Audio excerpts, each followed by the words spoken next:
Oh. That's it. There. Now you're recording and you're live. Oh, it's on. Yep. Okay. Welcome to Breaking Down the News. This is Caitlin Redding, sitting in alone today. However, we'll have an interview, so we should be well entertained. Michael Wordsworth will return for our next broadcast. Welcome. It is a sunny Friday afternoon, September 28th, 2012, and we are looking quite forward to our fundraiser this evening at Linneman's fine establishment on Locust and Wheel, and that will start at 8 o'clock and feature primarily in our radio staff, actually, our radio personality talent, and a couple great bands. Freddie Lee will be our main act this evening. Quay Live will be playing, and New Word Document as well. So we're all looking forward to that. Donations are accepted at the door. We have a pretty exciting line of raffle gifts coming up. And we will also be broadcasting live to the best of our ability tonight. So all of your favorite programs this evening you can hear again in their entirety next week. But tonight we will be broadcasting part of our show from Linneman's fine establishment on Locust and Wheel. We will have a guest shortly, actually, Charlie Keenan from Bucket Works, which is a nonprofit organization down that's stationed in the Grand Avenue Mall. Actually, I'll have him explain a little bit more about what Bucket Works is. Charlie is a beekeeper, bee expert, and inventor of I believe it's a new type of a hive for bees to exist in. So looking forward to that. Charlie Keenan, that will be later on. And if there's time in the show this evening, we will be rebroadcasting part of Mary's interview from Ireland. Our friend Mary, we call her, from Ireland, called in last week to give us some fascinating information, a side of things from overseas, and many, many sources of other alternative information with the website she's provided. So we will also be welcoming people to call in. Charlie and I will be talking about quite a wide range of things that related to bees and food and that kind of thing, growing, and our wonderful, great Big Daddy Monsanto there will definitely be giving you a lot of the dirt on Monsanto if you didn't have enough already. So I want to bring your attention to the naturalnews.com. They have an interesting article about Russia. Russia bans all GM corn product imports. EU may also ban Monsanto GMO in wake of shocking cancer findings. And this is actually wonderful, wonderful news. And there are some other headlines that I'll relate to you later about what's happening in California and what might be happening in your state. So let me cover this story from Mike Adams, the health ranger, editor of naturalnews.com. And he says Russia has now officially banned all imports of genetically modified corn, citing concerns from a recent study by French researchers showing rats grew massive cancer tumors when fed a lifetime of Monsanto's genetically modified corn. And this article is from Wednesday, September 26, 2012. Russia's consumer protection group, Rosprotratnadzor, I'm not sure if I said that all right, said it was halting all imports of GM corn while the country's Institute of Nutrition will be evaluating the results of the French study. The Russian ban is the latest blow, actually, to Monsanto. Let's see, and a company desperately clinging to the myth that its genetically modified crops are no different than traditional crops, and therefore long-term safety testing is completely unnecessary. Monsanto has assaulted the French study, claiming it did not use enough rats. Oh my goodness. And then the duration of the study was too short. I'm thinking that longer studies would have even found worse things. An absurd claim, given that Monsanto's own studies on animals are only 90 days in duration. Wow, is 90 days a really accurate time period for the rest of our lives? Well, the French study looked at the effects of rats eating GMO corn and drinking trace levels of Roundup herbicide for 2 years. Wow, what a wonderful dinner that would be. GMO corn washed down with a a bracer of Roundup herbicide-tainted water. Notably, the large cancer tumors did not begin to appear until after the rats actually reached adulthood. Monsanto's GM corn has been in the U.S. food supply for more than a decade, and its corn is found in many popular breakfast cereals. Further, he goes to say, in addition to the Russian ban, Monsanto may also soon be facing a European ban. France is reported asking for European-wide ban on GMO corn if its National Health Agency confirms the findings of the French studies. Wow.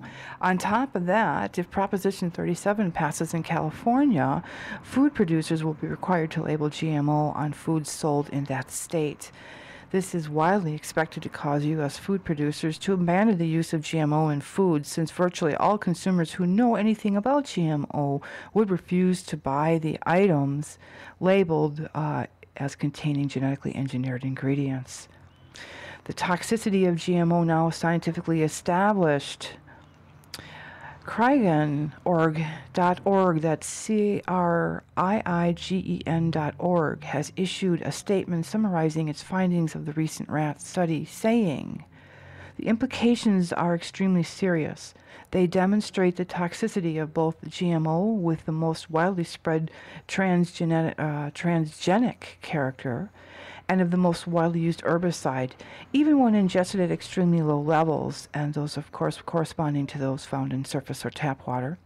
In addition, these results call to question the adequacy of the current regulatory process used throughout the world by agencies involved in the assessment of health, food and chemicals, and industries seeking commercialization of products."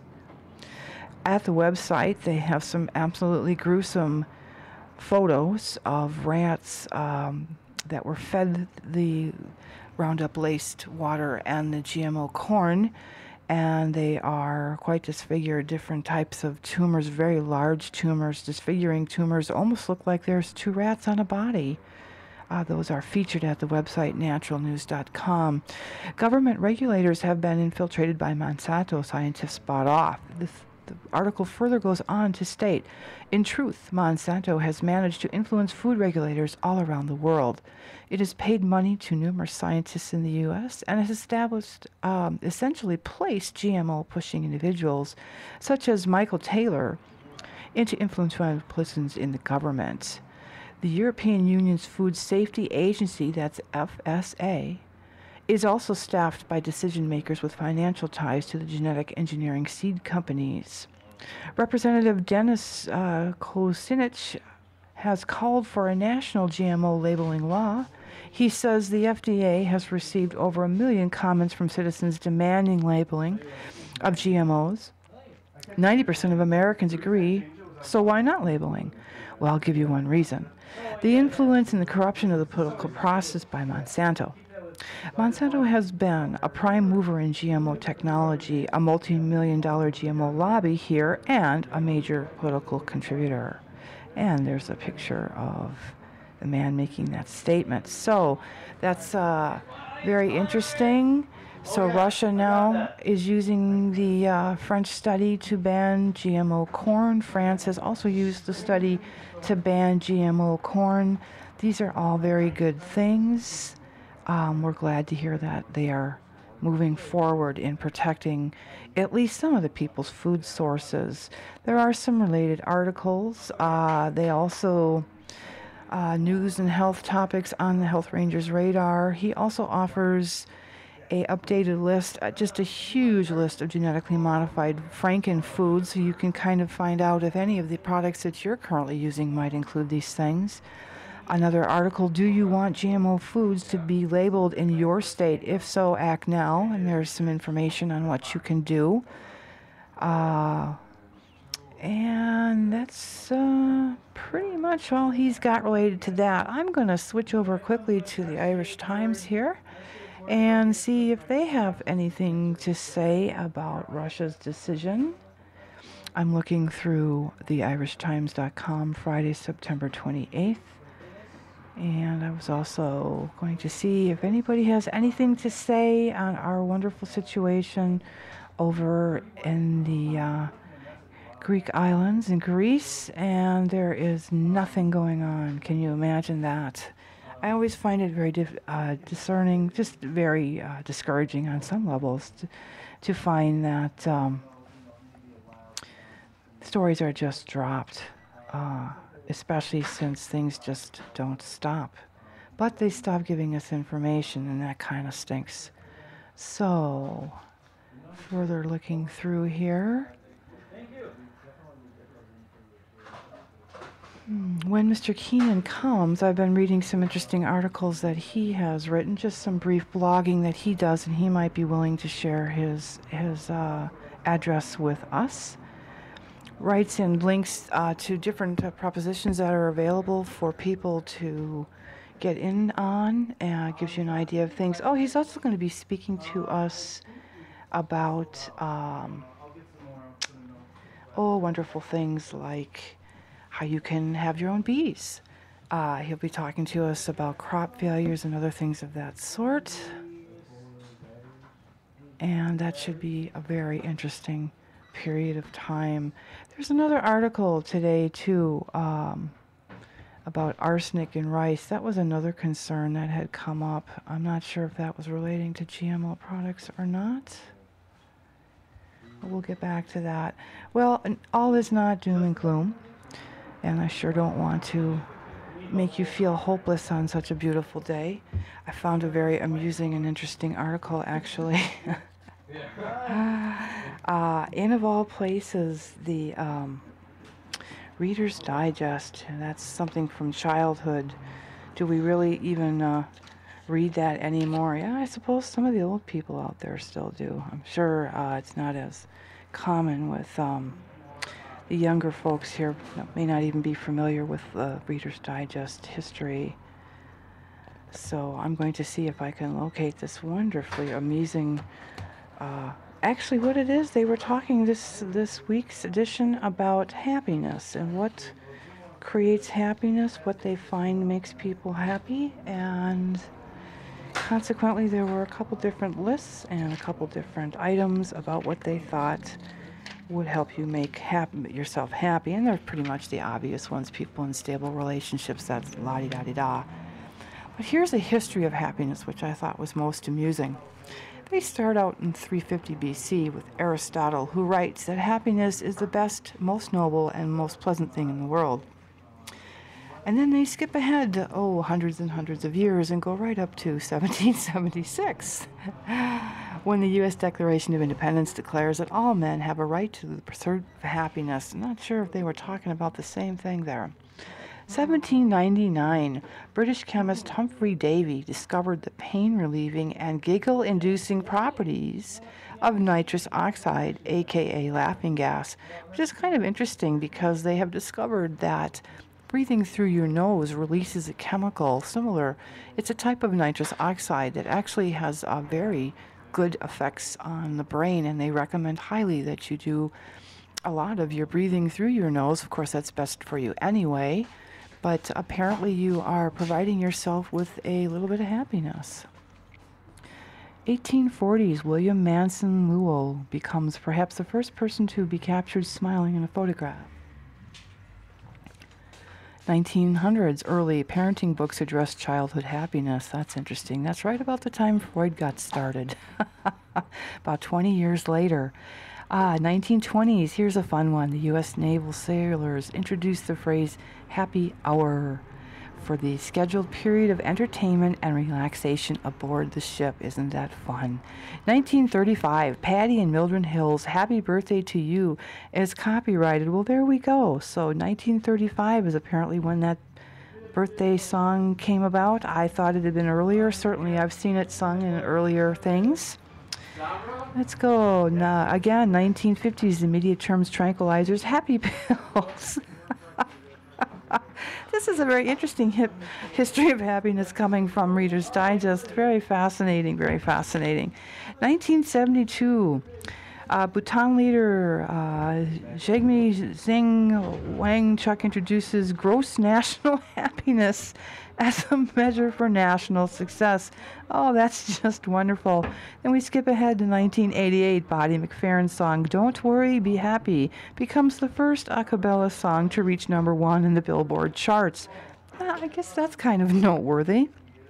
1998, Martin Seligman, PhD, founds positive psychology with the aim of making normal life more fulfilling.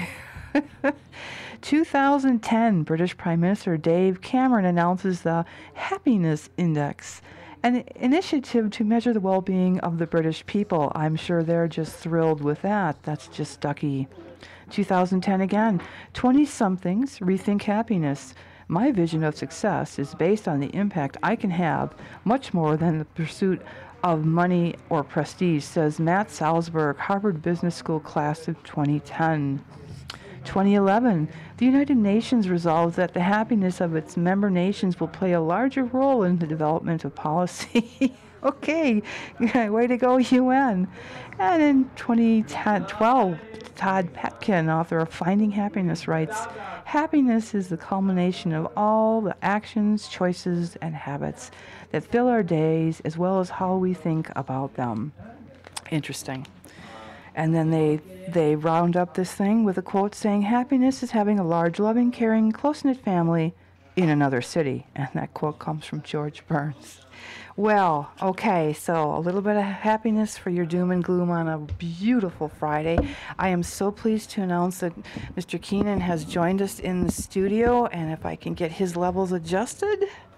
Mr. Keenan, you're on mic. Oh, let's see, you're on mic 2? Okay, let's get you. Thank you. How am I doing? There you go. Now we can hear you. Thank that you. thing fell off. I don't know if that went anywhere. Well, it was on my lap. It went to my knee. Perfect. That works great.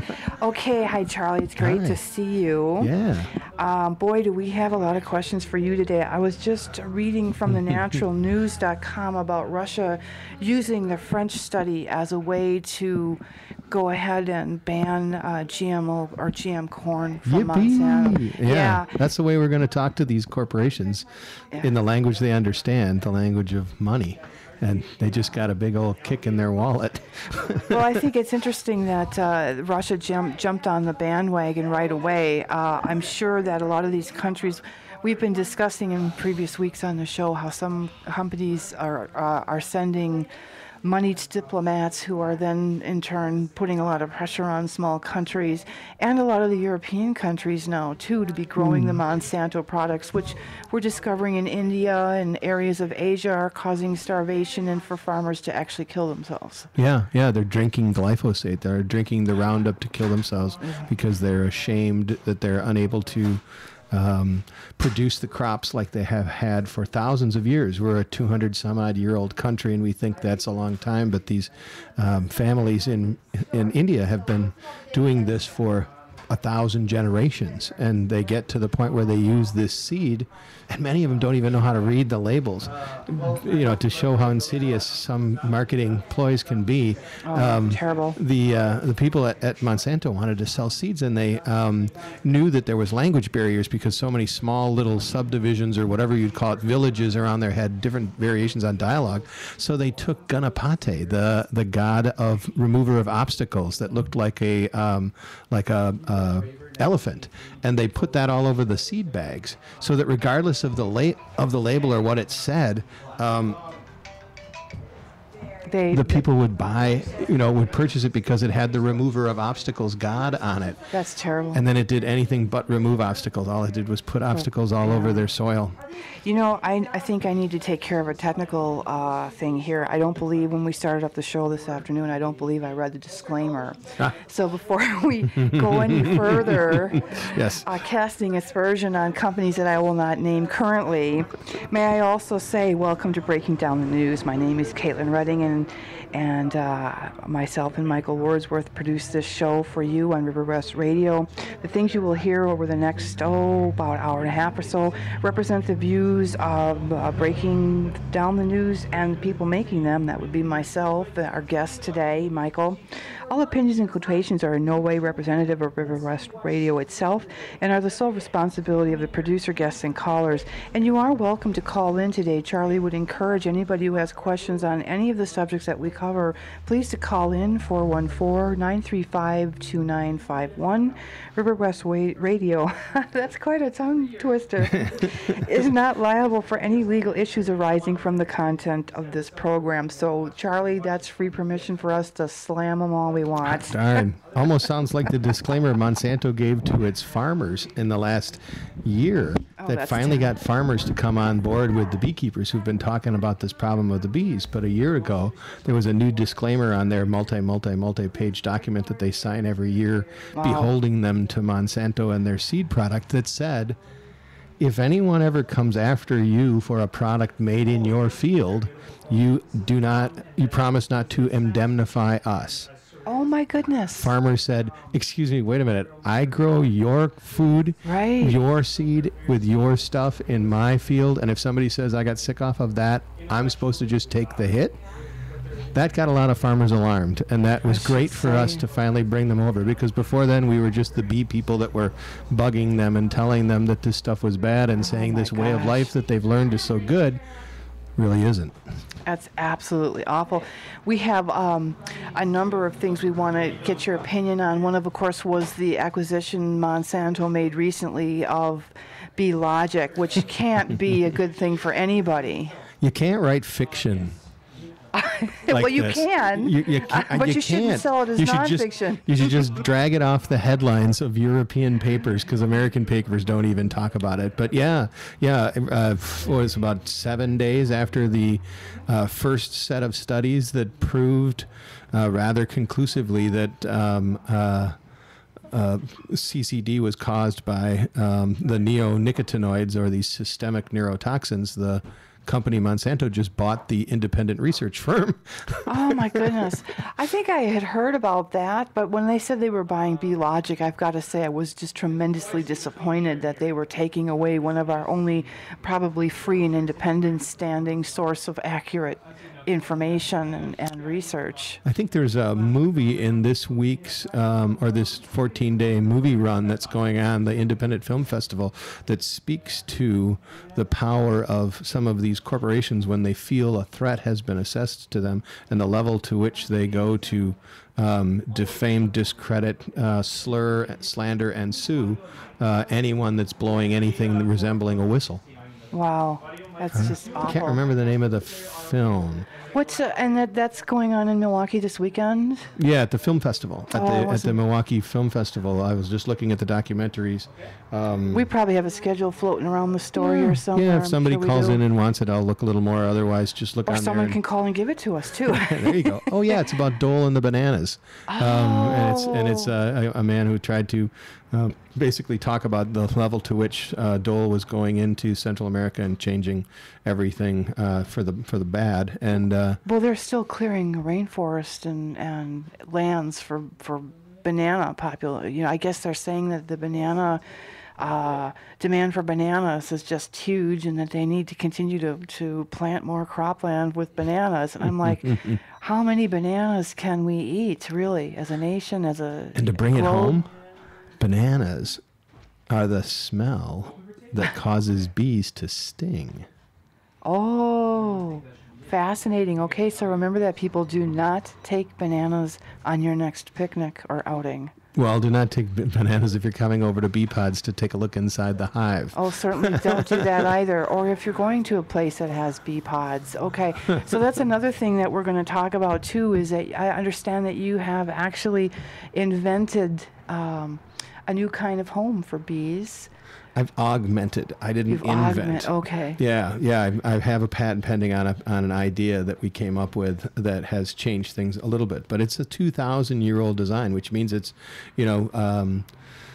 well, 2,500-year-old design. It's about 2,000 years older than the box hives that everybody's used to seeing that we call traditional beekeeping boxes, the white stacked boxes. This actually predates that by 2,000 years. And when it was discovered by the ancient Greeks, when they discovered Kenyan and Tanzanian tribes in upper Africa that were using hollowed out tree logs. And they brought this idea back because it was the first time that you could harvest honey without having to harvest the bees, without having to kill the bees. And so in this new day and age of us trying to pay more attention to the integrity of the bees and trying to keep beekeeping for bees, it seemed logical to turn back the clock, look at some ways that were done a long time ago. But then, as any good industrial designer would say, you look for something that hasn't changed in a very long time, and that's the best project to change. That makes a lot of sense. I always thought that those boxes were Americana. I thought that was something that we had just done here. Yeah, 1853, Lorenzo Langstroth, a minister, woodman from the East Coast, came up with that idea after observing bees' natural propensity to make combs in linear fashion, basically. Yeah, like just in little flats, and there was in between each one of the flats was bee space, and so he was the first person to observe bee space. That the amount of space in between each honeycomb that dropped down vertically was just enough room for one bee to work on one side on the honeycomb doing things, touching her sister on the other side working on honeycomb. And when the two of them could touch each other, or their antenna could touch each other, they could communicate. And then the whole hive could talk like the telephone game almost instantaneously. Oh, that is so cool. That is so cool. Bees are so neat. I don't know how much of our general population knows about the death of bees, just the massive deaths of bees. A few years ago, it was about 5 or 6 years ago, when it really became much more popular information that the bees were going, and there seemed to be no logical explanation. And those of us who knew better, because I'm in the landscape, I'm in the agricultural business, and I'm like, really? You can't figure this out, really? And then I think it took almost a decade before anybody admitted to some of the stuff, the little jimmy rigging that was going on in some of the fields. And yeah, well, 6 years. It was in 2006 that the systemic neurotoxins were released, and they've been released under a number of different names: gaucho, poncho, clothianidin.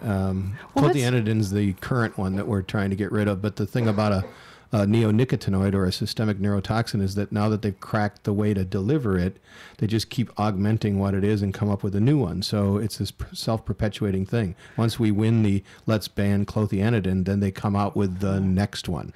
Let's back up a little bit. I'm sure there's a lot of people who don't have a clue what we're talking about. Sure. So I'm going to defer to your expert here. And why don't you give people a little bit of an explanation of what happened, what we started seeing happening outside, the reaction to it, and of course there was a cover-up, and now... Yeah, it's not even necessarily cover-up. I'm not even sure.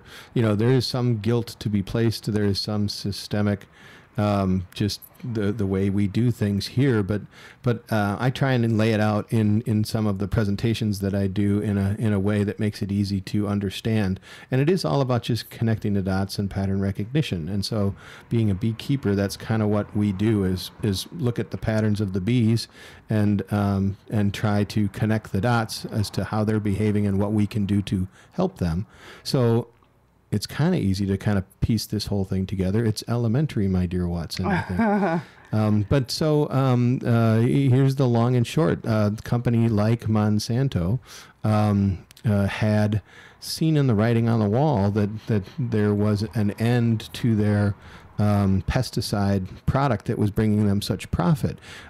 As nature finds a way around things, they have to increase the dosage or increase the frequency of application of their poison for it to be able to continue to be profitable and functional. And as they saw the end of the line approaching, meaning that at some point in time the level of toxicity or the number of applications would start to kill the host, They're like, well, what good is spraying on corn if the corn that you spray dies? So they said, how else can we do this? And they started thinking, if we could make the corn think that our spray was rain, this would be great. So how can we make corn think poison's rain? And so back in the 90s, they got this idea, maybe we don't know how to do it yet, but let's figure it out. And so at that time, they started scarfing up all the seed companies in the world. And in fact, now Monsanto is the largest seed producer on earth. Not a pesticide company anymore. Now it's a life systems company. Life systems? Yeah, they took the title away from God, I guess. Yes, life systems. Wow. But so Monsanto then got into the idea of trying to engineer the seed so that it would accept the poison as a life-giving substance, or at least a neutral substance like water. And they tried and tried and tried to stick these poisons into the cell using gene guns and gold splicing guns and all sorts of different types of things before they started to get frustrated. I can't make it work. I keep trying to put this poison in this plant and it keeps dying. I keep trying to put the poison in the plant and it keeps dying. Wow. So I like to say that they got a headache. Their corporate citizen reached into the corporate citizen's pillbox and grabbed a Bayer buffered aspirin and looked down at the label and said, hey, wait a second, I got an idea. How is it that Bayer can take an aspirin that hurts people when they chew it or put it in their mouth, but deliver the payload down into their belly where it can open up and do its thing? They created a buffering system. Bayer patented the buffered aspirin. So they put a shell or an envelope around the payload, and the envelope allowed it to go through the system where the payload could be delivered in the belly. Much like when we want to send a private letter across the United States, we put it in an envelope so that it doesn't get read or torn up or something. Sure. And the envelope protects. So Monsanto said, maybe we can make an envelope for our neurotoxin and it can go into the seed. So they called up their friends at Bayer and said, how'd you like to make a new company?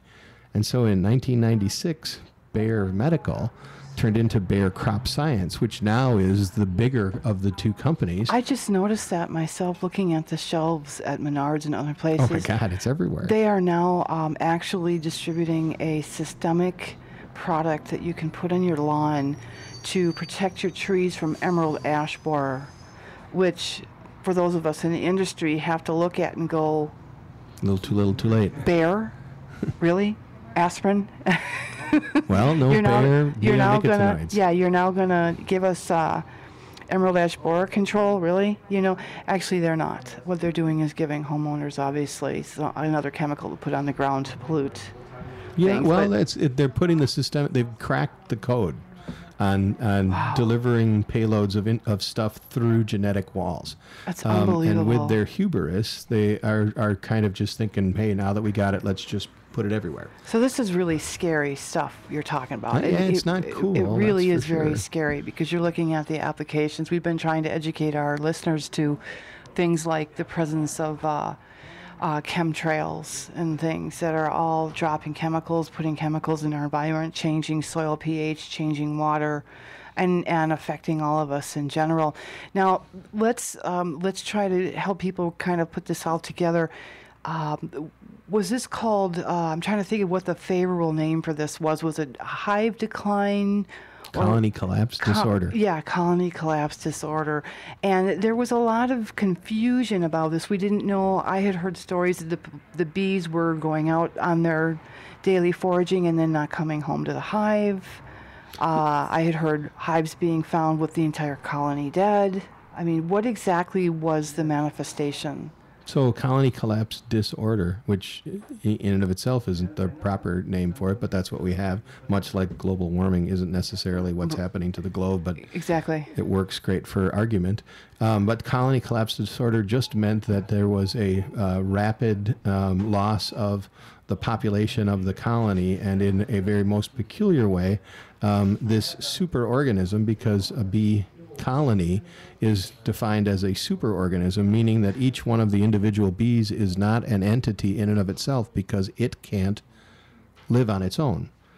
they need the hive, the entire colony, to reproduce, to grow, to thrive. So it's a superorganism and unique for that reason amongst many of the insects in the world. But this superorganism would basically abandon itself. The superorganism's heart, much like ours, is what is kind of the pump that runs the superorganism. So the queen is the center of the colony, and the colony serves the queen. In the wintertime, the colony clusters around the queen, and everyone vibrates, wiggling back and forth, creating heat, and they can heat the hive up to 92 degrees around the queen. Wow. They want to keep her at 92 regardless of how cold it gets in the winter, likewise in the summer. But this idea that all for one and one for all is what drives the hive and what has drives man's fascination with bees for It's fast. I was going to say it's fascinating. What you're saying is just unbelievably complex. What a complex organism. It is. It's interesting to see, yet it's so telling in so many ways. But so to get back onto the CCD thing, so this superorganism that ordinarily protects its queen, now they find that within as short as 2 weeks' time, 90% of the colony, 95% of the hive is gone, and all that's left is the queen and a couple of babies, which seemed like such a mystery to people who weren't beekeepers. Even to beekeepers, it was a mystery. David Hackenberg and some of the original people that founded David Mendez, that were big-time beekeepers, 6,000, 7,000 hives on trucks driving around, would lose, 70%, 80%, 90% of their investment in 2 weeks' time. They would just disappear. Wow. And they couldn't figure it out originally. And David Hackenberg said, I got it down on my hands and knees and walked around each one of the boxes, and I could find no bodies. So it made no sense. How did these things die? Did they die? Did they leave? Did they fly into a hole in the universe? Who knows? Did they go to Mexico and party with their killer bee friends? There you go. Who knows? But so upon further review, we started to understand a little bit of the truth, and much of the truth started to occur through our friends overseas, and they started to do a little bit more publishing of that information. Around here, we kept having little roadblocks in our thinking and little roadblocks in our trying to announce how things were done. So many of you in the audience might know that one of the big things that's always brought up is cell phone towers, and cell phone transmissions cross-wire with the bees, and they can't figure their way out. There have been things about the parasitic fly that puts an egg inside and creates zombies, and there was the the Israeli acute Israeli virus that was another thing. And all of these things are symptoms of the problem, but they aren't the problem themselves. Okay. And so this colony collapse disorder is a way, when you understand the hive, by which all of the people in the hive, all of the cast members, the workers, start feeling sick. And when they feel sick, they don't want to infect the hive, so they leave. Oh my goodness. This is pretty simple. If you look at a bee hive, it's an interesting way the colony works inside of the hive. Unlike the Jerry Seinfeld movie, The Bee Movie, which got the word bee right, but just about everything else wrong. Good to know. It's a matriarchal hive. 95% of the hive's population is female, and of those female workers, they take on every job in the hive with the exception of the job that the drones do, the boys, and the job that the queen does. There are 3 castes in the hive. Wow. Drones, workers, and queen. One queen, not too many drones, and a bunch of workers. And the workers take on every job. So when they're born, they have a job, and as they go through life, the jobs change as they mature and develop more things. So in the beginning, the first 2/3 of their 30-day long life. That's it? Yeah, 30 days in the summertime. They work themselves to death in 30 days. Oh my gosh. So within the first 30 days, they spend 2/3 of that time inside of the hive, called house bees or hive bees. And they're doing tasks inside of the hive, cleaning and nursing and building and storing and fanning and air conditioning and all of these different things. And also being undertakers. They're very fastidious workers. They're very clean. They want to keep the inside of the hive very, very clean so that it doesn't promote any germs or bacteria or things that would make the colony sick. Right. So you see bees painstakingly carrying the dead out and flying far away with them. They don't That's just drop them out the door. They, we bury them in cemeteries. I know, but I mean, I just a little bee. We always think of bees as being such cheerful signs of sunshine, and here they are having to take their dead away. It's a sad But it's a thought. mighty amazing thing when we talk about how the bees have are so interestingly built that their wingspan almost ought not to be able to help them fly. Exactly. And here they can carry another one their size off far from the hive. That's just astounding. They're amazing creatures. I mean, I knew they were fascinating, but I had no idea that they were this Tesla, unbelievable. when he was coming up with all manner of different ways to evoke electricity in ways that didn't profit the robber barons of the time. Right. Standard was Oil, etc. speaking to the notion that bees might have figured out anti-gravity through the static charge that they build as they fly. Oh my gosh, so they were masons. They were the original There you masons go. then. And they weren't even mason bees. No. There we go. There we go. Well, just in case you're just tuning in now, I want to tell you we're having an absolutely wonderful afternoon with Charlie Keenan here speaking to us about bees and all kinds of wonderful things, Monsanto, GMO, evils. And right now we're discussing the bee collapse or the colony collapse disorder that we were all spoon-fed about 6-7 years ago. Some fictitious story about bees not coming home and all these wonderful stories about parasites and viruses and things like that. So we're going to continue now with Mr. Keenan and talk a little bit more about who it was discovered was actually ultimately responsible for these bees Well, the discovery leaving. was David Hackenberg, who was just a beekeeper who does commercial beekeeping. So he trucks bees around the country, and he noticed that a large portion of his bee population died off in a very short amount of time, and he had no explanation. And so, being as big a beekeeper as he was, he's in the national boards of honey producers, et cetera, et cetera. So he quickly could sound an alarm. And in the beginning, he was considered a goofball. In fact, in the beginning, a lot of people just said, "You're a bad beekeeper." Oh my goodness. All your bees died. You must not do a very good job. Oh my gosh, what a thing to say. Well, sometimes it is what it is. But when everyone else started to have this problem, they all came back and go, "All right, David, you were right. Something's not right here." And then we started to look and see what the deal was. And as we looked, many, many, many different people got interested in trying to find this answer. And it took a little while for connections to start to happen as to where exactly did these pollination problems happen and what's the deal.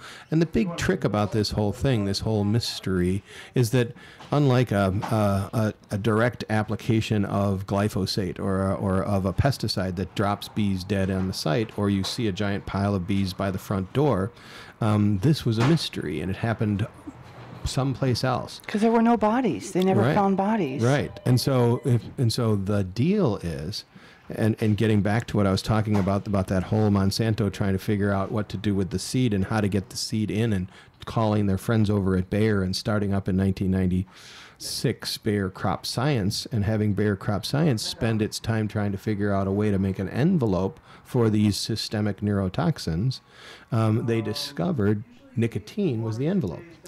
And so nicotine can house a poison and stay intact, and nicotine can go into a seed wall and stay intact, and then the poison expresses itself throughout the seed. That's ridiculous. Which is a victory if what you're trying to do is to make the seed think that glyphosate is rain, because now the entire plant, the stem, the stalk, the seed, the flower, the pollen, the nectar, and the fruit is all laced with. Is all poison.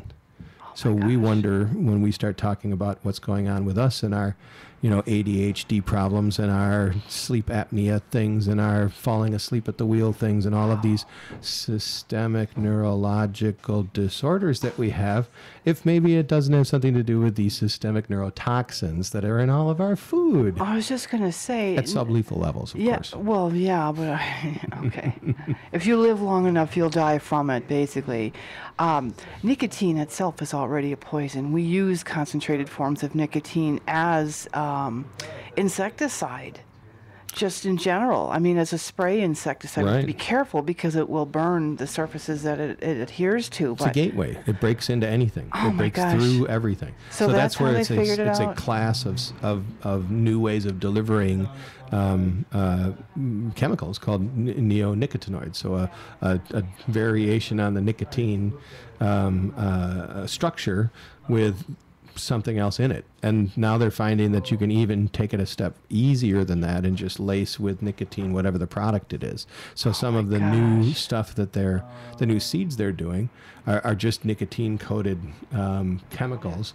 And as the seed cracks open and the life starts to grow in the ground, it sucks it all in. sitting in a giant pile of gateway nicotine Oh, my laced in goodness. the sublethal level of a neurotoxin. But to a bee or to a boll weevil or to a bug or to a virus, these things can all jump right in and do their job lethally at such a small level because they're so small. Well, bees are not exactly large. So you're telling me that basically what we discovered was that bees were getting lethal doses of Roundup, more or less. Well, I mean, that's what Roundup was made for. I mean, I want to get rid of the bugs, and I want to get rid of the... But not bees. I never thought the intention was to get rid of bees. We need them to pollinate. Well, I mean, a bee is a bug. FYI. Oh, I've So if never- you're going to make something that gets rid of bugs, it doesn't go, oh, excuse me, are you one of the good bugs or are you one of the bad bugs? It's like, you're a bug. And so, funny enough, in this big mystery, if you grab the MSDF, the material data safety sheet for any of these drugs, the first line of the precaution says highly toxic to bees. Wow. They're designed for sucking insects, and that's what a bee does, is suck the Well, nectar out of the right, plant. So it's right. designed for a sucking insect. A bee is a sucking insect. It's Yeah. designed to kill bees, but we're not going to talk about that it's designed to kill bees because it isn't really designed to kill bees. It's designed to kill the boll weevil or the whatever. Right. But It now just so we're- happens the bees get in the way. Right. So it's not even a case of where we're using something for a purpose that it's not actually labeled for. It's purposely not labeled for that because they're trying to disguise the fact of how toxic it is. Right. Right. Unbelievable. Well, they're not trying to disguise. Well, they're In the certainly beginning, not. what they were trying to do is to achieve the goal they had, which was, stop, cotton from being destroyed, or stop rootworm from killing off the corn, or stop various and sundry things from doing what they do. And then what they found was this side effect. But by that time, they had gotten the Environmental Protection Agency to give them an unconditional use permit so that they could spread this widespread throughout the country without testing it to see if it does something wrong. And so this is what that French study that just came out The a couple GMO of weeks corn. ago that had the And rats Roundup. that were done, and they have gigantic cancerous tumors about they're them. And awful. yeah, it's really bad for the rats, but at the same time, we got to think if that's really bad for the rats, it's really, really bad for everybody. Right, because they're not exposing these animals to large amounts of these things. They're exposing them to trace levels of the Roundup in the water. Well, I the was just accepted level reading- that they were supposed to do. They just took Right. the packaging of Monsanto's products and said, let's just apply it over a 2-year period. Right. The trouble with the EPA is that it's only doing a 90-day window. That's the funny thing about the EPA is that back a number of years ago when Newt Gingrich and Grover Norquist were trying to do their contract for a new America, and they were telling us about how bloated our government was and how it needed to be Is that physically? squished down to the size of a baby and drowned in its own bathwater. Oh my goodness. I think that was the quote that he said. Shrink government to the size of a baby and drown it in its own bathwater. They gutted all of these agencies of their funding so that they were a skeleton of what they were. And then they said, companies, because as more and more companies were introducing more and more drugs, there was more and more need for more and more oversight, regulation, scientific study, checking.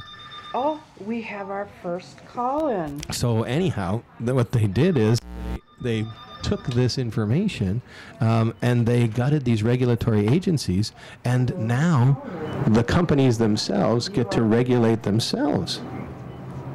This means that Monsanto can say the study that I want to do on the product that I have says that it's successful. That's pretty amazing, huh? I don't think you're, you know, Charlie, we have a caller, and I'm having trouble patching him in. Ah. So, let me see, the phone is on. Perhaps he could just say his question or hers. Okay. All right, go ahead, caller. Okay, we're cooking with gas. Go ahead, caller. Cycle shop. Hello, caller. Hi, caller. I think we lost our caller. There they come again. Charlie, you have to give me a second. I'm All new to right, this. I'll just fill for a little bit. So here we are with the project, or for the contract for a New America, and this idea of deregulating. And what that means is that now our EPA is staffed with scientists whose job it is to just correct the test. So these chemical companies make the test, and invariably it most often says that the product they're trying to apply for is successful, and then they send the test results to the scientists, who then have to take that result and say, that sounds good. Charlie, So, I think we have our caller. Are you there, caller? I sure am.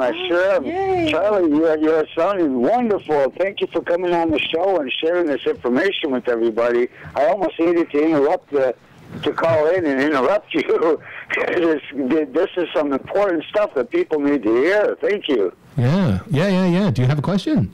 This is Michael This is Michael Wordsworth, my co-anchor on the super cool. show. Michael couldn't be with us today because of a prior commitment, but he's so excited to have you. He's called in. So go ahead, Michael. Hey, Michael. Yeah, definitely. That's what I was saying. Hello, everybody. Do we know where Proposition 37 stands at this point? Man, I wish it stood completely ready to dominate. No, we don't know where it stands. There is so much money being poured in. So Proposition 37 is California's problem of trying to say we want to pass a law that all genetically modified foods should be labeled.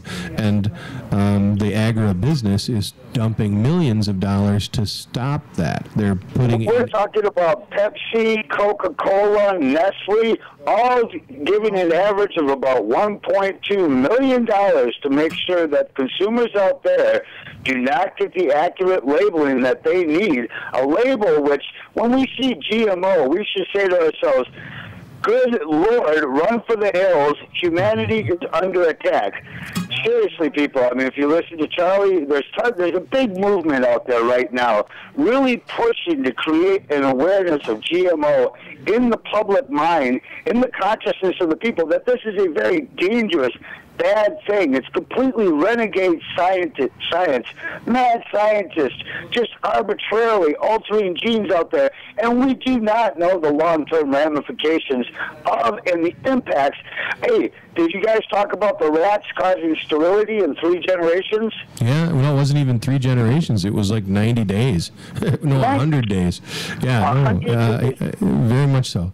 And I think you're bringing up some really good points. So Proposition 37 is going on right now in California. And you know what's the odd thing is, beyond just the big hitters, the Cokes and Nestles and this and that, all of the companies that they wholly own, the subsidiaries of them, like Stonyfield Farms and all of these supposed, like Cashy and some of these ones that you think are natural foods. Cashy as in Cashy cereals? Yeah. Really? Yeah, they're actually putting money in to fight this as well, because they're owned by these bigger companies, and that's how they get their food out into the consumer public that's paying more money for something better.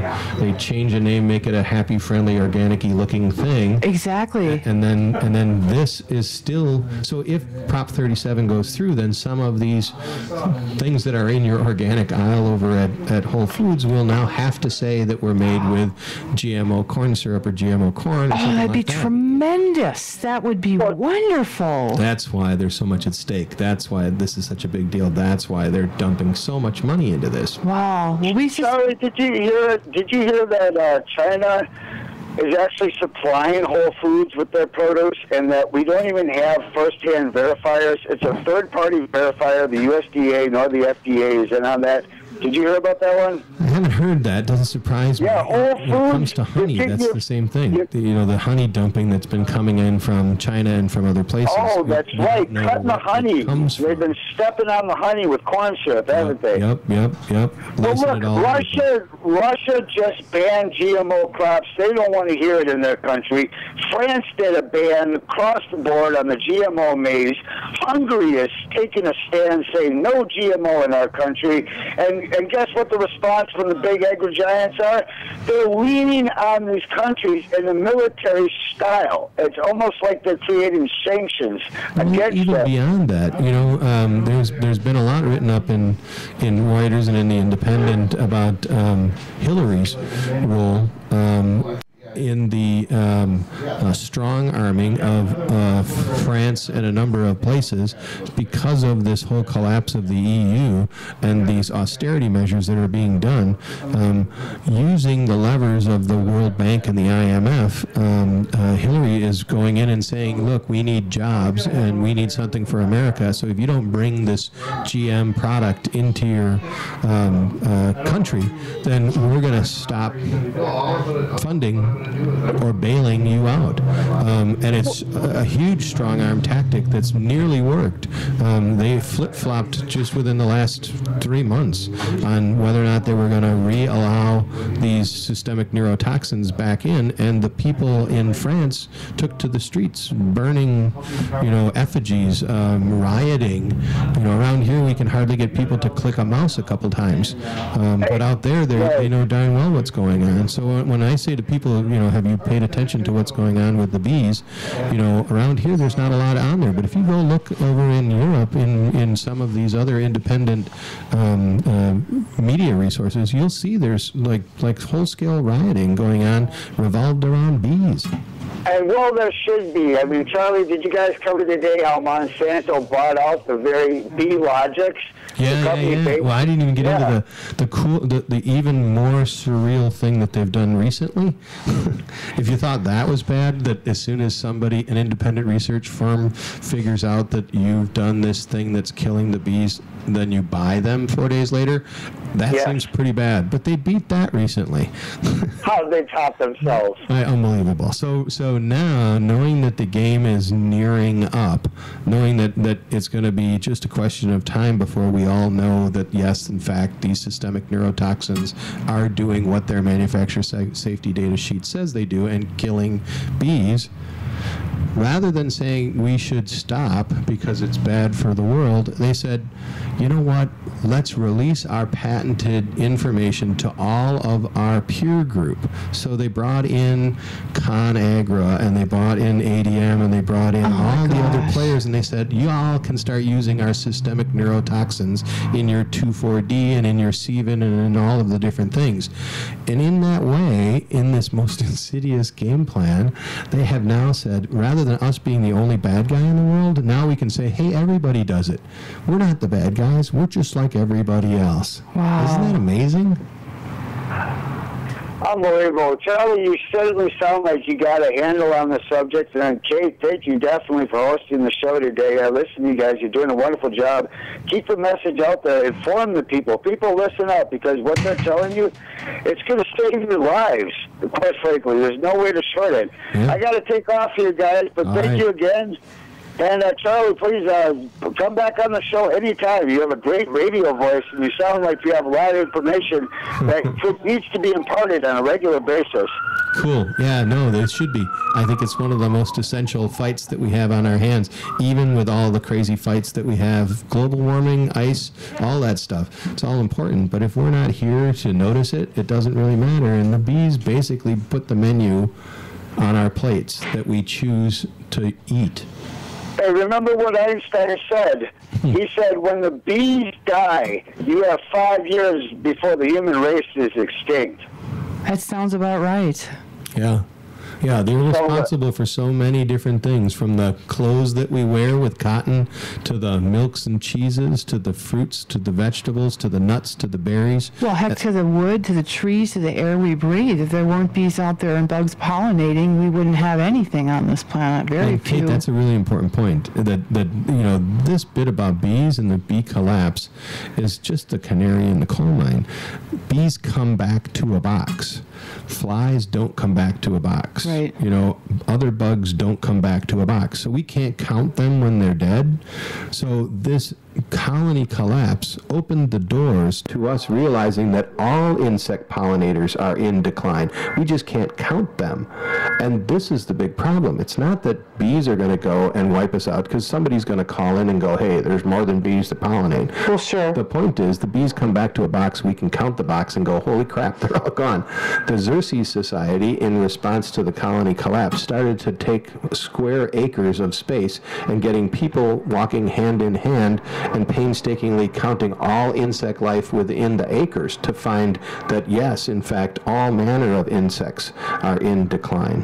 And then that means that the bats are in decline, so you've read all about Absolutely. the bats not being around. Why? They eat the insects. No insects, no bats. And other species of birds as well, like the night flingers and things. Michael, I know you have to get going. We've got a lot of things to talk about yet this afternoon. I've just pulled up the Whole Foods article, so we'll cover that as well. But I will try to do my best to make sure we cover as much as we can for everybody before our time is up. Be well, Michael.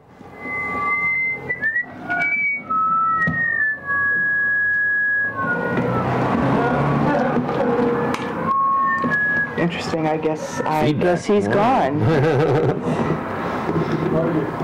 So yeah, it's a multi-billion-dollar industry of global proportion, and there's a lot at stake to these corporate citizens.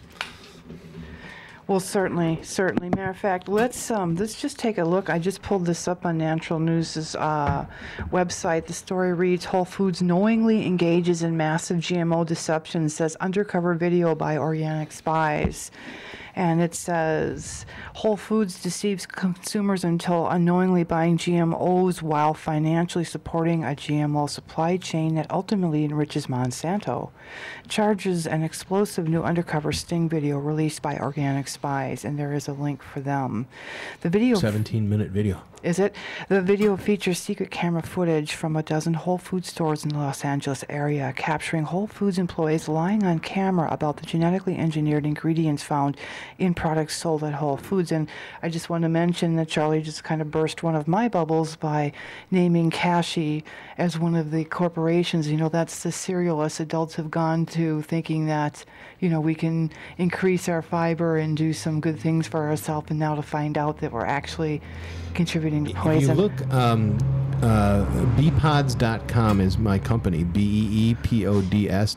And if you're on Facebook, you can friend us at beepods.com, and it's my Facebook page. I don't know if you are, but you should get on there with that right now. I was just actually going through Facebook to find some of the links that you had put in the story about Russia banning the GMO corn was there. Yeah, I've got a ton of good stories that people give me and that I get myself, and I put them all up there. But this Prop 37 has a really wonderful PDF that shows this really interesting dichotomy of what we think the people are that are up against 37 and who they own, who are also.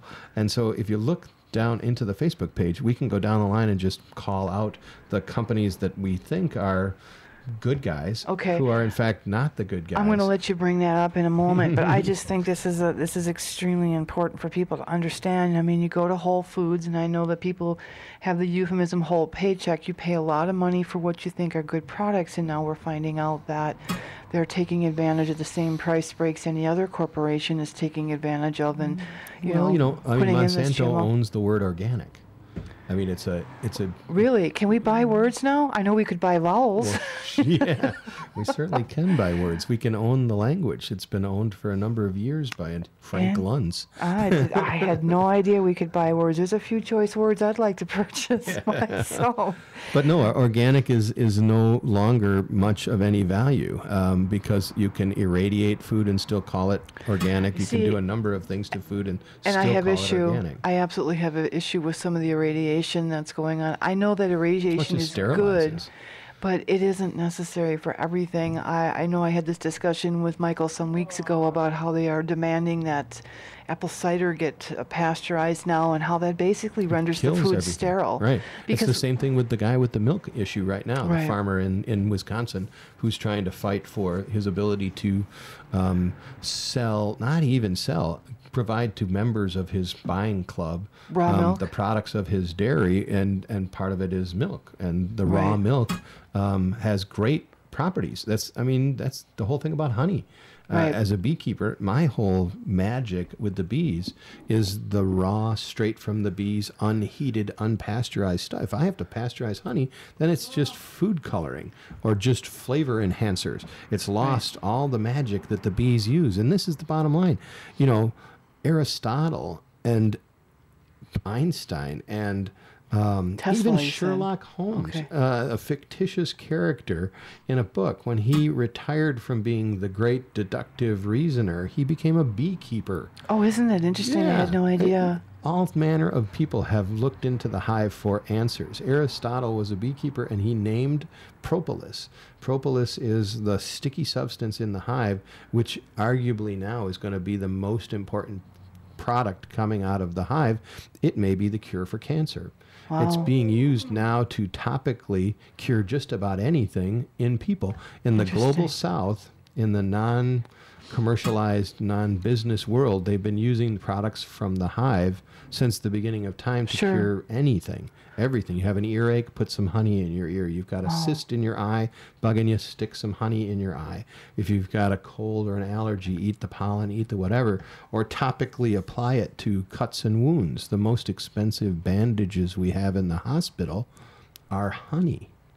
Oh, I had no idea. Oh yeah. If you've got Wow. a diabetic sore that won't heal, put some honey on it and wrap it up in a bandage, and Okay. then make your doctor freak out when you all of a sudden don't have it anymore.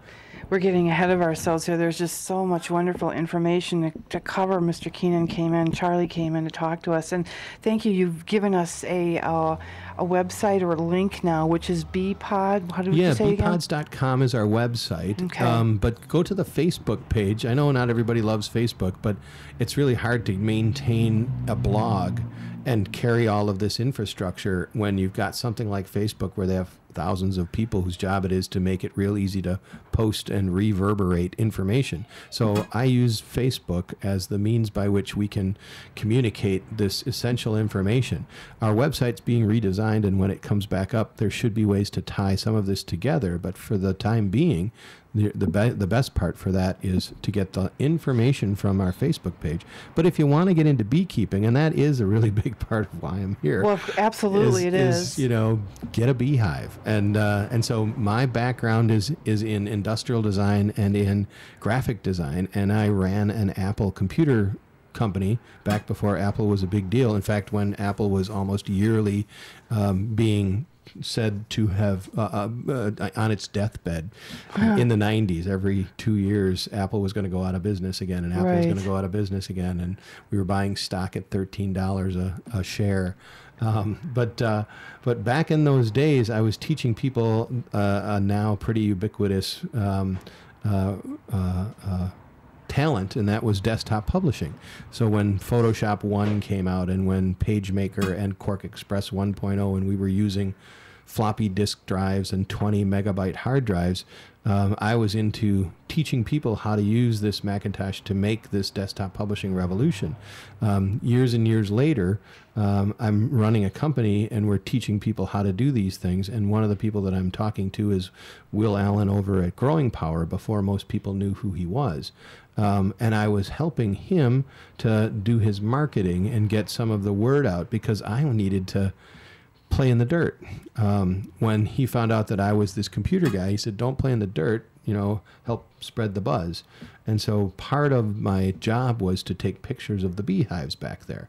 And so I said, Will, come on out to the beehives and I'll take your picture. And he's like, no way, I'm not going out near the bees. And I'm like, Big Will, you don't want to go near the bees? And he's like, nope, I don't want to go near them. So I didn't know anything about bees either. So I borrowed a friend's camera with a big old lens. And when Michael Thompson, a beekeeper from Chicago, came up, I took pictures from far away and said, don't worry, I can see the nose hairs on your face.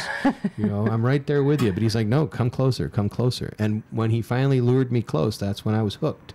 And this is the reason I started Bee Pods, because I figured if I got hooked that easy just by looking inside of the hive, and if so many big thinkers throughout time have been hooked by the mesmerization of this super organism in action, we got to find a way to make this accessible. So I started handling the teaching of the classes with my former partner, Jesse Spanis. And Jesse was the first beekeeper over at Growing Power. And I was helping Jesse to do classes and trainings. Wow. And in the process of doing these classes and trainings, we started looking around at all these people who were coming in and sitting down. Now, this was in 2002, 3, 4, 5, before colony collapse disorder. Okay. But there was an interest that was starting to explode in gardening and the baby boom community entering retirement, and all of these people saying, what do I want to do now that I'm going to retire? I want to do something that my uncle did when I was little, or my grandfather did, or my father did. So they come to Growing Power and they're looking to us to teach them about beekeeping. And I'm looking at the only way I know about beekeeping, and that's the stacked box. So if you wanted to get into beekeeping back in 2000, you went into a beekeeping place and they sold you the stack box. And that was it. There was no choice. It's kind of what I would analogize it to is going to a car dealership to try and find your child a first car and having them hand you the keys to a Peterbilt. And saying, here you go, 18 wheels ready to roll. And you're like, no, I was thinking more like just a little four-door. Yeah. No, we only sell semis. Little Tercel or a Honda Civic. So if scooter. That's the case, then we need a choice. So I started looking around and there was no choice. And so because I had a Macintosh background and I was tied into so many people that were early adopters in this community, I had tons and tons of options to talk to fabricators and builders and CNC machine workers and all this type of stuff. And I went around to many of them that I had helped bail out of troubles many, many times. And I said, you owe me a favor. Let's put this together. And so we started to think about this at night. And a very good friend of mine, David Hinterberg, and his family business of loom making. They made these beautiful wooden devices where they put a modified sewing machine on an XY axis, and you could make quilts. Oh, wow. Very simply. But they had this extensive woodworking equipment in their place. And so we would come in at night and think about bees. And during the day, they would build these quilt making things. And at night, we would build beehives. And so we built a beehive that we thought was going to be the answer. The starter beehive, basically. Trouble was, well, I wanted to spill the bees out sideways. Jesse and I were talking about it, that wouldn't it be great if we could spill the hive sideways instead of making it tall, because these people, as they grow into retirement, can't lift these boxes. When they're full of honey, they're 80, 85 pounds, and they're over your shoulder height, and you can't just lift them off. You got to carefully take them off because they got 5,000 stingers in them. Right. So you can't just yank, yank, yank. You got to carefully lift. So that's a lot of work. So we said, why can't we spread the hive out sideways? And we looked around and there was nothing that we could find. So we started to make something. And the first thing we did that was wrong was we started to think like us instead of like bees. Sure. So when I thought about this, and we had this beautiful CNC machine at David's place that could be accurate to 0.001 of an inch, we're like, okay, let's tighten this thing up tight, because if I'm a bee and I'm outside in the front yard and it's wintertime, I want to be snug in it. So we made this thing a super cool pad for bees to hang out in. Okay. But we found that in spring when we went there was just a moldy clump of former superorganism there. Uh-oh. Like, oh, wow, we failed. And we started to rethink the problem and look back in time at another answer. And what I found out was this clever thing. bees don't have towels. Bees use ventilation Sure. to be able to augment or change the heat and the cold inside Right. of the They hive. they And if we modify seal their own that thing up, temperature. Yeah. they're going to have moisture build up as this cluster works hard to try to make that queen warm. Right. They're breathing, they're respirating, and as they respirate, that condensation starts to form up on top. And if there's nowhere for that air to go, it just starts to turn into liquid drops. Drops of water fall So on the it's rain. colony. You're basically having rain They don't have a inside. towel they can't dry off. Oh, you funny. So the thing that I put together was this idea of adding ventilation to a top bar hive so that we could have user controlled. So on the bottom of the hive, I've got a carefully built system of sliding apertures that can open and close as the beekeeper wants to open and close it. And then at the top, in between the bars, small gaps not big enough for the bees to get out of, that the bees can use the propolis Okay. to fill up. And that's the marvel, is you can look at that propolis, especially now when it's getting cold. They're masters of HVAC. They build these duct systems with the propolis to seal up that area, except for little holes where they're blowing the air out of. And every Interesting. couple of days, the holes move to another place. So they're popping their air out in different places Wow. as they need to. So the bee pod works great because it allows them to do what they need to do naturally. It Wow. takes what they do and just runs with it. Wow. So, okay. You know what I want to do? We've got a whole bunch more stuff to talk about, Okay. but I'm hanging here. I just want to wrap up this story on Whole Foods so we can kind of put this Oh, baby good. to Okay. rest. But basically, according to the Organic Spies, anywhere from 20 to 30% of whole food products contain GMOs. And you can see the full video, and they give you the link to YouTube.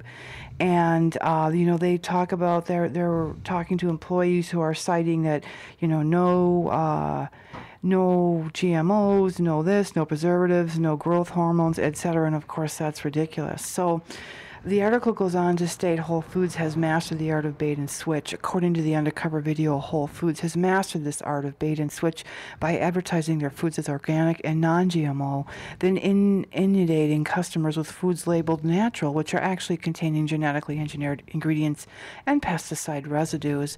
Genetically engineered foods are everywhere, says the video, in the salad bar, packaged foods, meats, dairy products. Even the Whole Foods branded vitamin line may contain GMOs. So we encourage you to watch the video. Charlie mentioned it's about 17 minutes long. It's at YouTube. You can get the link from naturalnews.com as well. And just as a last thing here, Whole Foods executives were too busy to talk with Natural News to respond to this. So with that, I will close this information out. But people, beware. Natural means nothing. And even organic, as Michael and I and Charlie and I have been discussing, you can grow a product without adding pesticides. But if they're already genetically engineered into the food, We're back in the days where you just have to know your farmer. You have to know your grower. Literally, You need to. I literally. mean, we used to grow it in our backyards, or the neighbors would grow something, and the neighbor would say, "I use this" or "I don't use this." Right. But as soon as you step out past the knowledge of the farmer, you have no idea, and that goes everywhere. I don't want to totally jump up and down on the whole food idea, as much as I want to jump up and down on the idea that this encompasses all our food. So we can protest the Whole Foods place, but what we really need to be doing is protesting our governmental Well, sure. regulatory agencies to say, please protect me, not your corporate citizens. Exactly. And that just happened. I guess our lobby isn't strong enough. Exactly. Our Wait a voice minute isn't, now. because I we're was gonna say, distracted. there's- And some of the distractions might be something like Whole Foods. Sure, and the not words natural and the if words we start organic. pointing our attention at Whole Foods rather than pointing it at the regulatory agency that needs it, then we're diffusing our effectiveness.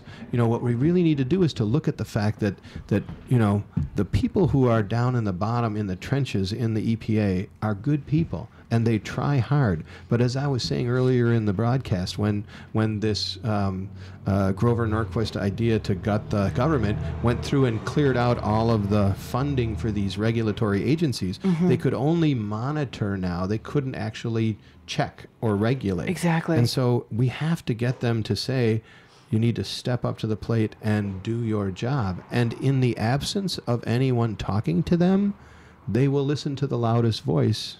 And Absolutely. unfortunately, the loudest voice is agribusiness. Right.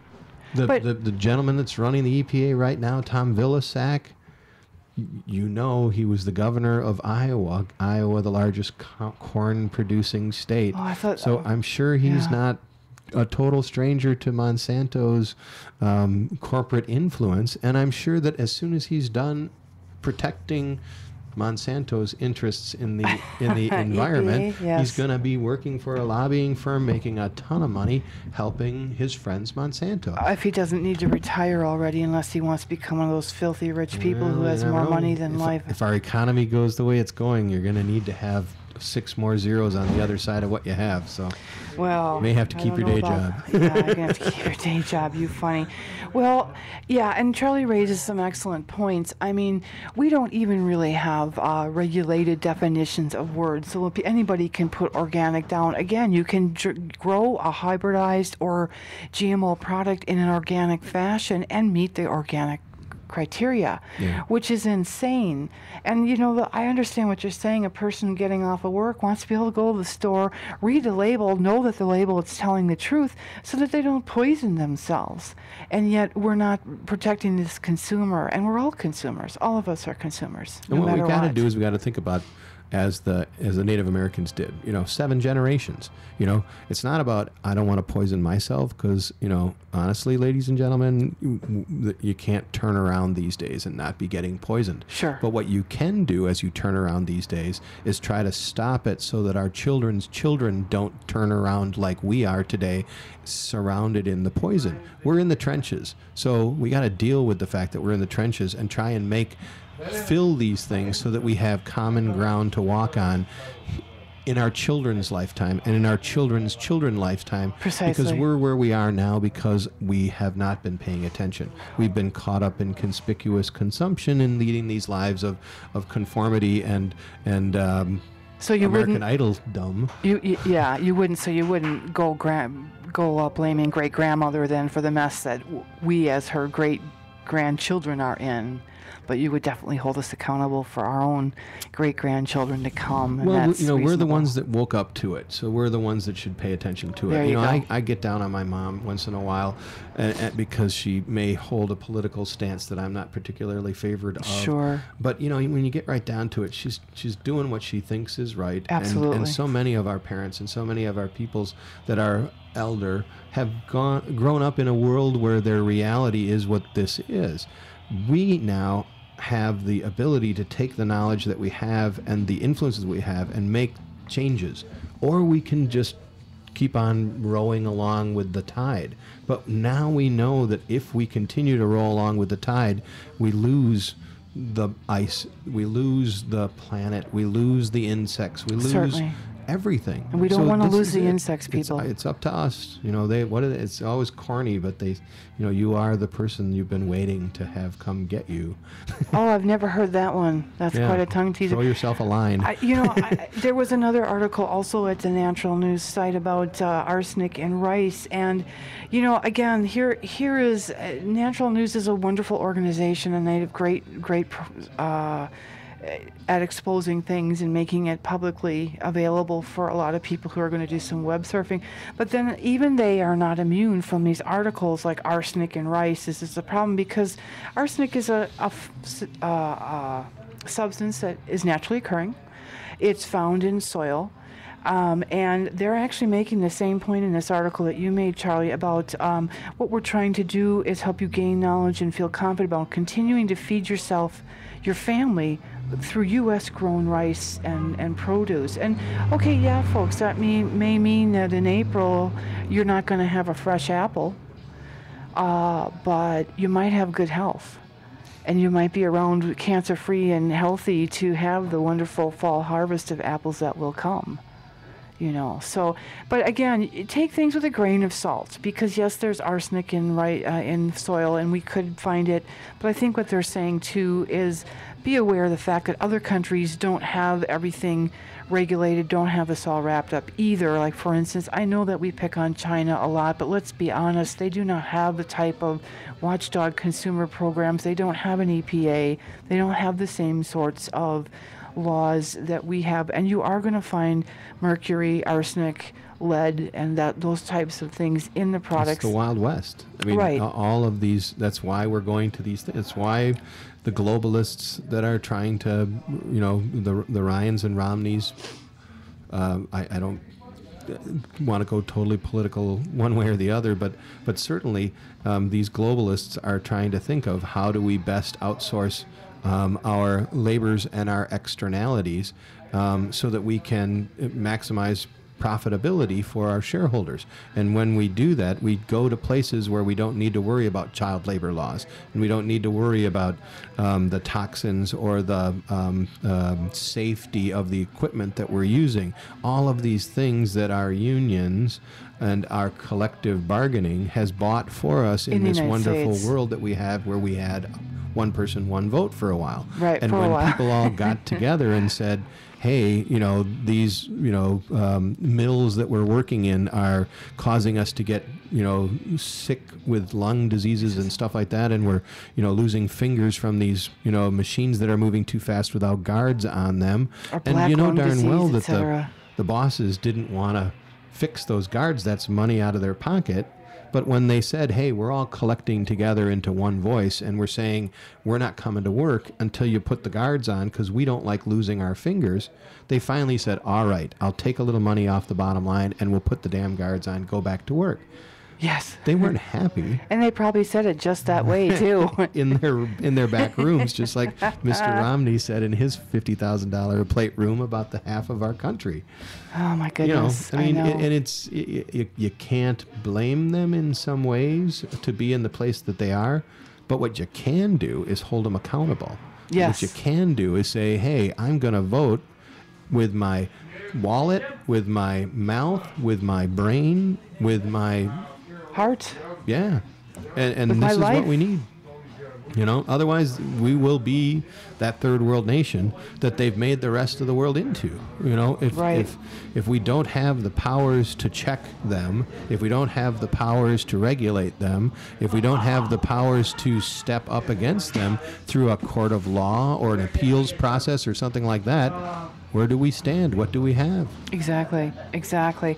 So we've been talking about some wonderful things. We've been talking about the mystery that was hive collapse that really wasn't hive collapse at all, or colony collapse wasn't that at all. Just pesticide application. Right. And actually, I've got to say, Charlie, that I know that you didn't know me at the time, but let me tell you, me and some beekeeper friends of mine in Florida and a bunch of other people who were relatively smart figured that out right away.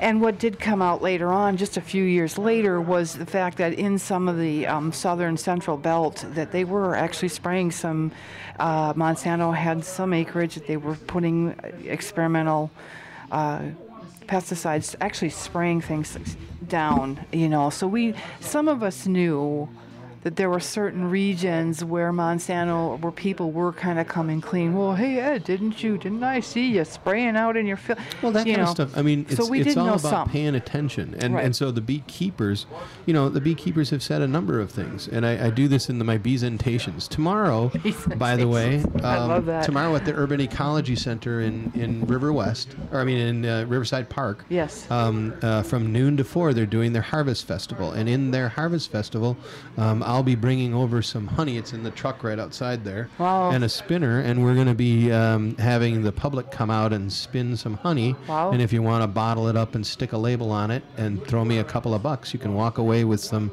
honey that you've spun for yourself. And what kind of, we like to label honey, wildflower, basswood. What kind of honey would this be? Just Milwaukee's finest? Yeah, that's an interesting point. We're so, I want to, noon to 4, At the Urban Ecology Ecology Center, Center which is on over by- Park Place, right, which near is, Riverside Park. And there are many Riverside High wonderful School. things going on at the same time. But at the same time, I'll be going through the beehive, so you'll be able to meet the bees if you want to. And we'll have people spinning honey and teaching you about things going on with the bees. So come and look and become an urban beekeeper. That's the big thing that we need to be doing now. All this talk we're doing is really just talk. Sure. What we need to do is act, and part of acting is one hive in one yard. If we've got a problem with the bees in the field, then what we've got to do, rather than trying to retake monocrop agriculture, because that's a very big ship to turn, Sure. what we need to do is we need to increase the genetic diversity in our own backyard and in our own neighborhoods, and go back 150 years to when hives were in neighborhoods Sure. all over the place. Because and you this needed was the just the bees. way we did what we did. Back in the 1600s, bees were introduced to North America. They weren't here native. These honeybees came from Europe. They came from Europe because colonies that we had seeded in the New World were having difficulty getting things to work right. We had colony collapse disorder of a different order. The colonies that the boats had started weren't there when the boat returned back with supplies. They had collapsed. So the boats brought over bees. The bees were brought over because of their pollination skill, so that they could take some of these seeds that came from Europe that weren't doing well in this New World soil. Sure. And they could increase the success of the pollination, which then made the seed work in the soil. So these are the forerunners of Monsanto No, or these are the- ConAgra, maybe? These were the No, good guys. These are the good. This is back when, Well, sort when of we good were guys. trying to. No, that was purely good. The bees are good, and Okay. and the idea of seeds taking to soil is what we do. You know, I don't like the idea of saying all genetic modification is bad, because just grafting a plant's Sure. branch to another plant is a genetic Which is modification. the and entire it's basis for the apple nothing crop of the wrong world. with that. And our hybrid tea roses and things like that. We Sure. can do these things. When we start going down to the atomic level and tearing DNA apart and using The splicing. yeah, Engineering. things that shouldn't be put together to accelerate Exactly. our product getting in there. That's a different order of magnitude in this modification process. I So agree. I don't want to just use the broad brushstroke that all GM is bad. Its particular GM is really bad, and all GM should just be looked at. And some of it should be celebrated and heralded, because we have wonderful fruits and things from some of these crosses, Sure. and other things should be crossed out. It because crossed they're out. so Very, bad. very good point. Very good point. But so this colony collapse that they had back in the 1600s, they brought these bees over, and they brought them over for a couple of things. They brought them over because they would help the seeds get used to the soil faster, so that the colonies wouldn't collapse so often. Okay. These pilgrim colonies. Ah, But they pilgrim also bees. brought it over for the sweeteners, because back then there was very little that we could have in Certainly. the world that was sweet. You know, we had our maple syrups syrup. and things like that. And not but everybody had that either. other than that, there isn't very much that's actually sweet. We didn't have sugar cane in the New World, so this honey was the sweetener. Honey can also be used into mead, the oldest alcoholic beverage Known on to earth. man, certainly. So Well, it brought wine. many different things, but the biggest thing it brought to the New World back in the 1600s that didn't have Walgreens on every corner, medicine. Medicine. I was Medicine. just going to say. There were over 900 medicines that you can get out of a beehive that have been known to everyone since the beginning of time, and all over the global south, all over the non-industrialized worlds, where they use the medicine from the hive on a regular basis that we don't know about. Okay. We have neosporine instead of biosporine. We have anbesol instead of bebasol. We have all these different things that someone's making a profit off of, instead of just going out into the hive and grabbing a swatch of honey and sticking it in my ear because I have an earache, and then lo and behold, it's better. Or taking a swatch of honey and literally rubbing it into my eye if I've got pink eye, and finding that the next day it's gone. No. You should be on antibiotics for 2 weeks and eat every single one of those pills so that little virus can go away. No, I can just literally wipe honey on it. So I'm assuming Or you're a very stem healthy therapy. man. Well, I'm a You're a healthy As man. healthy as I can be. Well, that's what I wanted to do. I'd like us to spend some time now talking about honey and beeswax and combs and bee pollen, because I also think too that people are very much unaware of the products that bees are. I mean, they're just absolutely astounding. Beeswax, bee honey. I mean, Yeah, these there other are many things that can come from the hive. And going back to what you said before about, the different named honeys, Right. the clover honey and the orange blossom honey and the raspberry honey and the Explain almond that. honey and this and that. What I want to talk about is something that I'm trying to push a lot more, and that's called seasonal regional honey. If you take a beehive and you set it down and you don't move it, nature moves. Exactly. So spring flowers are different than summer flowers, are different than fall flowers. The spring, summer, and fall honey or nectars are totally different tasting, totally different properties, Certainly. completely different.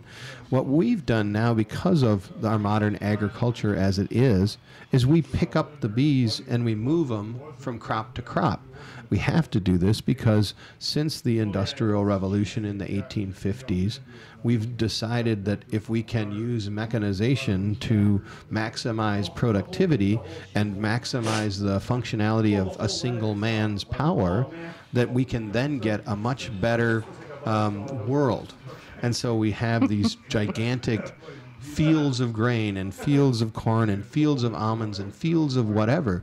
But what we're finding is that nature involves itself in diversity. And when we make a as far as the eye can see field, there's only one food type in there. And so when that orange blossom is blossoming, there's a smorgasbord worth of food for bees to eat for that 2-week period that the oranges are in bloom. But for the 50 weeks of the year that the oranges are now blooming And they're done. turning into the fruit and starting to ripen, there's no food for a bee there. There's no flower left. Exactly. And when you look at these TV shows that talk the marvels of modern agriculture, and you see from as far as the eye can see, no grass, no flower, no nothing, just nothing but whatever the cash crop is, look at that and say to yourself, there is no hive that could live in that. There's no colony of bee that could exist there. They have to be trucked in. Right, and moved. And so nowadays, the biggest example we always use is the almond crops. 95% of the almonds on Earth come from a tract of land in Southern California, and the almond crop, the land mass, is 22 miles wide by 275 miles long. Holy and it is cow. nothing but almond trees. No grass, no nothing. Almond trees, almond trees, almond trees, almond trees. So do they have almond butter or almond honey Damn now? straight. Heck, I've no, always never, have. Never heard Almonds of it. are the single most mechanized pollination process. I And had in no fact, idea. the almond growers have such a great lobby to try to make sure that they have a cash crop that's good, that when they started experiencing the colony collapse problem, which is this: if you are trucking your bees to a place to pollinate that place, and then in the process of going to the next place to pollinate, because if I'm going to truck my bees across the country, and here's the deal, this almond crop is so big and the bees are so scarce that now everyone across the United States that wants to and can loads their 1 hive, 2 hives, 6,000 hives onto semis, pickup trucks, trailers, and they all head to California in February and they send their bees in there, and for a ton of money. Talk about they get migrant to workers. pollinate. Absolutely. So they bring these bees in, and the money is not the honey, the money is the pollination. Absolutely. We're a pollinator beekeeping society when Wow. we look at the big commercial level. The honey is an afterthought. And with an influx of all of the China honey that's dumped into the country, the price of honey is so artificially low that good honey producers can't even play in the market, because everybody's like, hey, I can get a pound for $2. Why are you selling it for 15? Yeah, 'cause know, you I'm like, can't well, get- you know, you if don't you know know what how you're much getting. work it took to make this, I want to Right. make more than 7 cents an hour, so Right. I'm gonna have to charge more. But so we're bringing all the bees from the United States to Southern California, and that's not enough. So a number of years ago, they started flying 747 loads of bees into San Francisco and trucking them down. We bring bees from every place on Earth to come to Southern California in February to pollinate. Now Wow. think about this. If you bring all of the children to school the first week of school, when they come home, besides homework, what do they bring with themselves? You mean the massive amounts of paperwork for the parents? Well, yeah, but what else do they bring the first week of school? Sniffles? Oh, germs. Colds, bugs? Germs. Yeah, if you put all the bees of the planet together in this 22-mile by 275-mile schoolhouse, Oh, no. they take back all the bugs and all the viruses and my all the gosh. problems all back all over the world. So Australia was the last continent that didn't have a varroa mite problem, and now it does. So there's no place that hasn't been affected by this need we have to have pollinators because of this model we have called industrial agriculture. Wow. So we got to break this industrial agriculture model by adding diversity, and we're starting to see it. There are, like in the grape producers, they're starting to cut down some of their extremely profitable and valuable grape vines in their giant, all the way up the side of Sema Valley or Sonoma Valley or something, Certainly. to plant other crops in so that bees will have a place to eat when they're not on the Oh, job. so for they're this. they're going to now build homes for their migrant workers, basically, so they can stay year round. That's what you're saying. Yeah, well, I mean, I mean, you can look at it in a bad way. I can look at it like they're starting to acknowledge that bees should be. They Yeah. shouldn't just be trucked around. Exactly. So the idea with this whole colony collapse is that if someone is using a systemic neurotoxin on their crop and the bees get to it, the thing about a bee that makes it different than a boll weevil, the thing about a bee that makes it different than something else is that a bee doesn't eat the nectar, doesn't eat the pollen. Right. It brings it home to the family to feed the family. What exactly do bees eat then? They eat the food, but they prepare it at home. When they Okay. grab the nectar isn't honey. The nectar is a liquid syrup that they Okay. need to add enzymes and reduce moisture until they can turn it into a food product that they Okay. eat. So this takes preparation. The preparation occurs at home. Sure. When they're at home preparing, this is when they start to die. So this is the reason that there's no smoking gun. You can't find colony collapse because they don't eat it in the field. If they ate it in the field, they drop dead, And just we like the know- boll weevils and and- everything else. right. But they bring it home, then they feed it to everybody, and 3 weeks later, there's a disappearing bee. It's not rocket science. I mean, it's not a mystery. It's not a conspiracy. It's just, this is what they do. It's just if I'm a life. beekeeper, I look at bees, this is what I know they do. Crazy, Right. huh? It's sad. It's sad that bees have had to go through this. They're obviously our friends.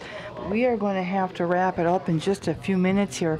So there are a couple things. Again, would you give us your website once more? So it's beepods.com, and tomorrow we're doing this event over at the Urban Ecology Center in Riverside Park from noon till 4. Come on down.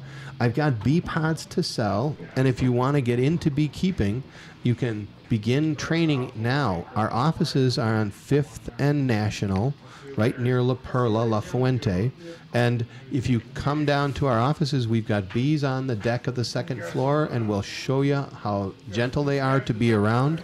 I do these things called beesentations, and they're presentations with no live bees where we talk in depth about what's going on and our connection to bees and the need for us to understand Right. this.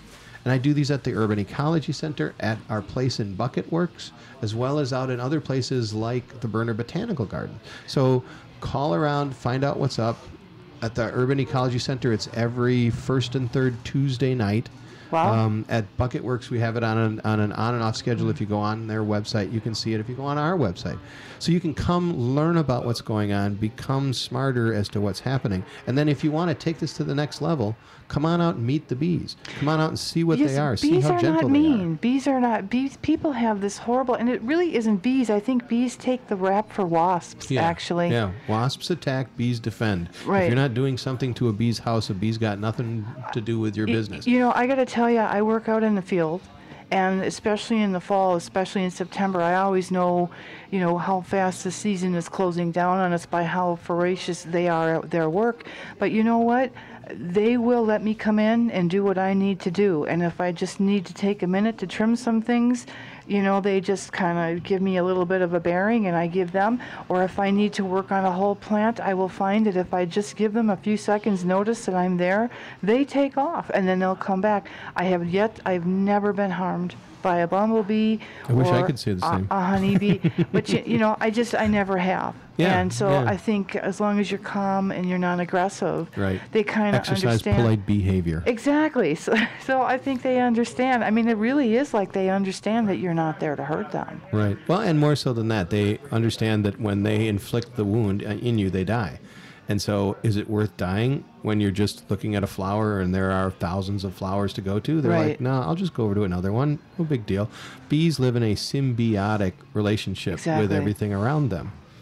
So I think we should try and do the same thing. So come visit bee pods, become a beekeeper, or plant things that help bees survive. And now I want to ask you, because I would love to have a bee pod myself, but I rent. So what kind of problems, do you know of any kind of problems that might prohibit me, any kind of municipal, village, city ordinances or landlord-tenant law that You might always prevent got to me? check around and see. There are many municipalities that are changing their ordinances all the time, and there are some who are restrictive. Check before you buy, but you can also join in with us, and I have on our sign-up sheets a little check mark called wannabes. You can join our wannabes Wannabe. and wanna be a beekeeper. So we can come, we'll send out emails and let you come along for a hive inspection or to spin some honey or to move a hive or to catch a swarm. It's wonderful. We even do cutouts out of houses. If you've got bees in your wall and you want them removed, call me, because I'll come out there and cut a big hole in your wall,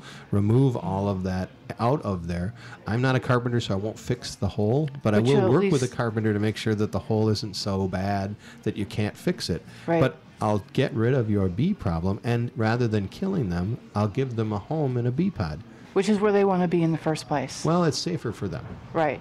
I So- would imagine that they probably have a choice where they like to live, and they probably do the best they can. So what's it cost? I mean, you can make your own hives. The one I did is really superior in many ways just because of the equipment that we're using. But so you're looking at like a $1,500 expense at the most, between $1,000 and $1,500, depending on what kind of stuff you want to get for everything. This And- is for the bees, for the little white suits, for the smokers, for the education, for the whole 9 yards. Where do you get the So bees, by the way? Where do bees come from? we other can than other catch bees. swarms. We raise them by cloning. We use natural cloning methods so that they still go out in nature and find the drone to mate with. Or we order bees that are raised down in the almond crops after they're done doing the Wow. massive almond pollination. Wow. Fascinating. Well, I'll tell you what, Charlie, we'd like to have you back because there's a lot of things we didn't talk about that I think we'd like to talk about. But it is time for Ingrid. She is in the house, and it's time for Ingrid's Inspirational Hour. Good to see Ingrid back today. Super cool. And for the rest of you, come join us at Lindeman's at 8 o'clock tonight for our fundraiser. Most of the radio personality talent will be there. Not all, but most. I'll certainly be there. I'm one of the producers this evening, and I'm very happy. Charlie, I hope that if you have a moment, you can come and join us. We have about 4.5 I'll try hours to be there. to be there. Yes. What's the buzz? Be at Lindeman's. Yeah, we will. We'll be going strong for about 4.5 hours. So even if you can't come until midnight, 1 a.m., we'll be there. Thanks, Kate. So thank you so much, Charlie, for coming in. Thanks for everybody for listening. We will return live on Friday. And coming in next now, Ingrid's Inspirational Hour. Thank you, everybody. Peace out.